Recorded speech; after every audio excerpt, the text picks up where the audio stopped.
Hey, my Kirishima lovers. I'm gonna post before school today because I have nothing better to do, so let's get into this. Of course, who insisted you call your parents? And of course, you had to. It was mandatory. Ryan, your father's voice echoed for the second time. I'm here. You sighed and flopped down on the bed. Is something wrong? I'm kinda in the middle of a very important mission with your mother. Of course they are. I have some friends. That's nice, honey, but they're hunters and they asked me to tour the world with them this summer. You couldn't help but blurt everything out. A rush of warmth spread across your cheeks as you waited for the response. They took a while. Ryan, it's only okay because they're hunters, but the most important thing is that you don't forget your summer goal. Train your butt off for the exam.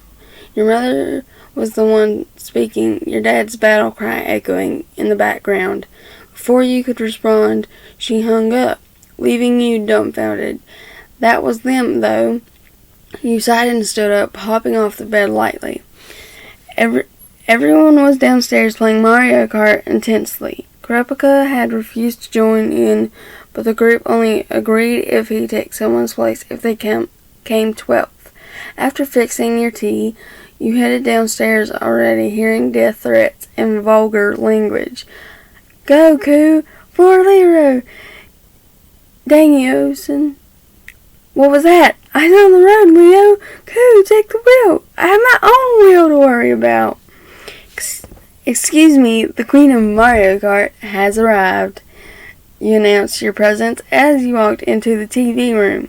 The sight that was in front of you was quite funny. Koo and Lero were on a team, and Killua was trying to distract them by pushing his foot against Lero's face while Gon took the lead as the commotion was used as a distraction. Kurapika and you exchanged glances before the two of you upped and left the room.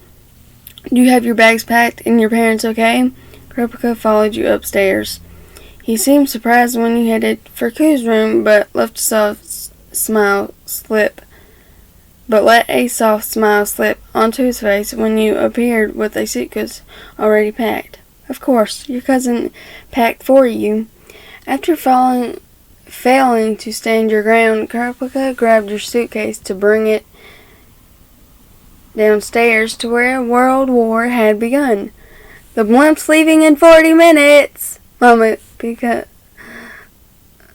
coughed to catch everyone's attention at the doorway.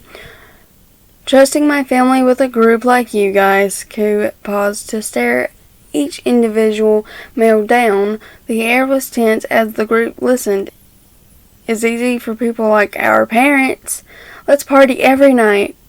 Lero and Koo wrapped their arms around each other's shoulders as Gon jumped around enthusiastically, all three trying to cause Kurapika into a song. You and Killua exchanged glances before simultaneously turning and heading for the nearest shop. No one noticed, unsurprisingly, or maybe they were used to you both slinking away. Who knows? You didn't, and you were beginning to get curious about what you and Killua were exactly. Listen, I'm really sorry, you began as you reached the store. Don't apologize for Koo tagging along. He has a right to.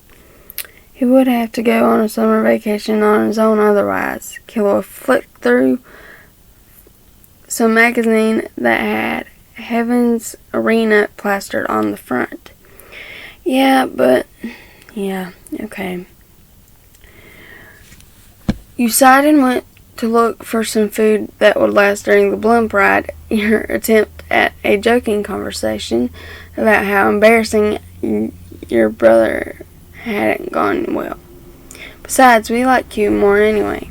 Killua managed to tease just before you were out of hearing range. He laughed a little to himself as he noticed your head tilt as you undoubtedly made a face of annoyance. He returned to flicking through magazines, not really looking for one to buy, The boy was just bored, really, and had hoped you would be some source of entertainment, but it seemed like you weren't really thinking of it. He was also impatient, too. Before he could figure out why, he found himself thinking more about you until, Killua, do you really like Ku more than Wyanton? Gon had approached his friend, unsuspectingly. Killua almost dropped the magazine, but played it off as he carefreely flicking the page. Of course not, Gon peered at him suspiciously. I like them both equally, Killua managed to say slowly. Gon shrugged and ran after you, saying something to Killua about Kurapika wanting to board now. Sighing, the silver-haired boy put the magazine down and swiftly bought a pack of gum and 11 chocolate butts. He didn't even notice the cashier's odd look as he checked out. Somehow he felt a little weird about lying Gon, which wasn't new, but he didn't understand. He wanted to just board the ship and be distracted before he overthought it. There you are, Kurapika sighed as Killua approached, blowing a bubble of gum. All Kurapika got as a response was a shrug as the bubble continued to grow bigger.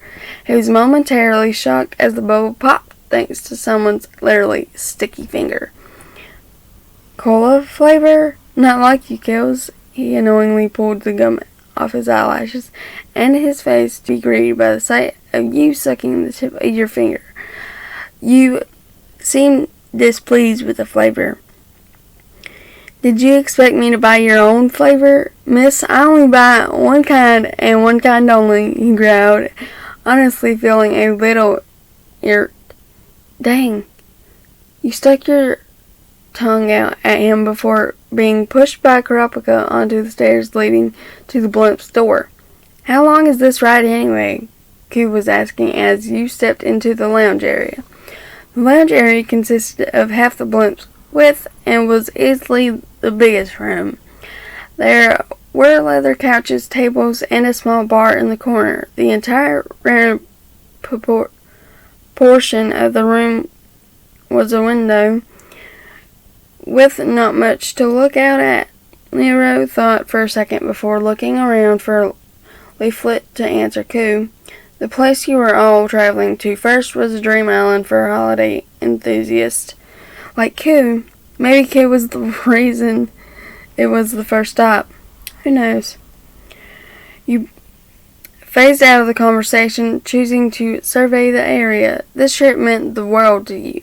After all, you had been dreaming about it for ages. The passengers on the blimp ranged from old couples possibly revisiting their honeymoon destination to families, to some groups of girls and guys on a group holiday. Everything seemed generally normal, and the atmosphere in the lounge was extremely chill, which the noise level respectful. Even the children and the babies were content. It was almost like a scented candle had some kind of spell working, and all of a sudden you had some kind of suspicion that this was no normal fate.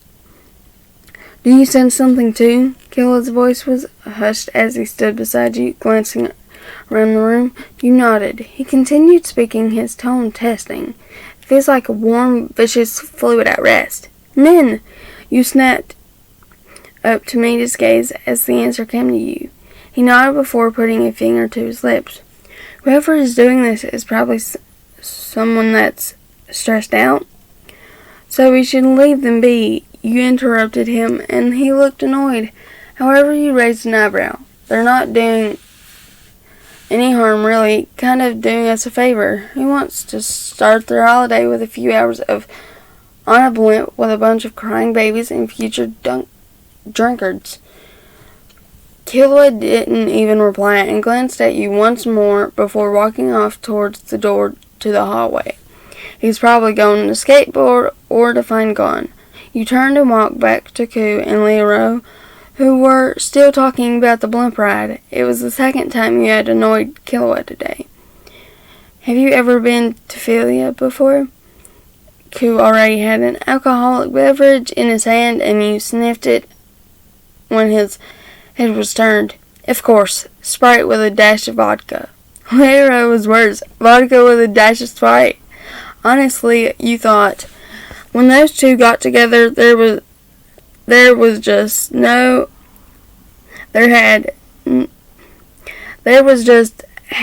way of stopping their ways.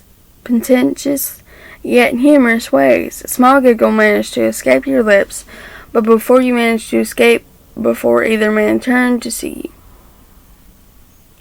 But you managed to escape before either man turned around to see you. There wasn't much to do, so you grabbed a blanket from one of the drawers in the tables and laid down on a couch in the lounge. You felt a little off, but hoped it was just due to the method of transport before drifting off to sleep. You were awakened by Killua, although awakened is a nice way to describe how he did it. He did it by slamming into the couch you were laying on, thanks to God throwing him. But just a half a second later, been awoken, you were angry enough to throw Killua right back at Gon, and they both slammed into a table. That was the third time you annoyed Killua today. Killua, believing your reaction to totally be unreasonable. Now the people in the room glanced towards the noise, however, had no response, except for one pink-haired woman with a cowgirl hat who was laughing merely at the antics at the table by herself. You figured out she was the non-user and crawled over to Killua to inform him. He didn't get a chance to see her face, but wasn't exactly complaining as you pointed to the woman as she walked away with her back towards you. It took a second for you both and Gon to realize what Killua had just done. Perv. You snapped and stood up, stamping on his hand before walking away. He winced slightly, but at this stage, you knew that wouldn't have hurt much. Fourth, Ku came into view as you stalked down a hallway and was concentrating hard on his phone. His tongue was sticking out of his mouth like it did when he was texting someone. Your phone vibrated and you checked the message before walking by him. He was still texting. The suitcase Mom bought, right? You asked as you passed by under his arms. It was hard not to laugh as he dropped his phone and simultaneously tried to catch it at the same time, his ridiculousness resulting in an awkward squatting sit and a few tears at his failure. Ku turned to ask how you could do something so horrible to see that you were already jogging off, still laughing. You ran to the corner to the stock room for girls. Why were the stock rooms gendered? Because the girls' stock room had literally a stock for girls. A woman stood behind a counter in a small room attached to the actual stock room. She sold stuff like sanitary towels, makeup, fake tan, emergency heels, emergency outfits, clothing, repair, just a small selection of stuff. It was a thoughtful gesture, really, yet nothing but the gender-neutral stockroom crap was crazy in their store. You left the room with your suitcase and waterproof mascara and a new bikini. Maybe there would be some new boys in Killua, or you could impress someone already close. You honestly didn't know which. It didn't seem like Killua would ever change. It was probably even weird that you were thinking about stuff like mascara or bikinis, but sometimes it was nice to have some kind of confidence boost on a day you felt like you looked bad. Wyan, Kurapika called from down the hall. Everyone was standing beside him with their various travel bags. As you walked to join them, Killua decided to try to let his annoyance show itself since it had built up. You took a while, Killua teased, fully aware of the stockroom store. Get a nice new bikini? I actually did, but it was only because my old one was ripped and it doesn't fit anymore. Liar. Killua cut in with a harsh tone, not bothering to look at you. You felt your cheeks redden as Killua looked at you with an even more evil smirk than before. So, William, why the new bikini then? He teased further, mistaking the redness of your ears for embarrassment rather than rage. Obviously, because I want to impress a pervert like you who stares at people's butts. You shot back sarcastically, everyone turning to look at Killua.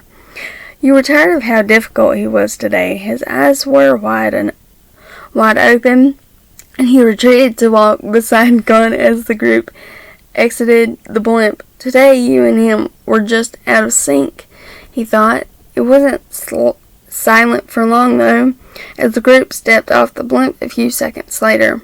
Right off the bat, Philly was hot. The kind where you would dress in the most revealing, loose materialized clothes as possible. Luckily, the group would spend a lot of time on the beach and in the sea. Although before even being allowed to think about the beach or whatnot, Kurapika cleared his throat. There's still a 45-minute drive to the apartment and the check-in, and a place to find dinner and a general feel of the town. He was right. However, it took a few minutes after getting onto the bus for Gon to realize what he had really meant. Wait, you mean we're not going to the beach today? And that's all for today. Bye, guys.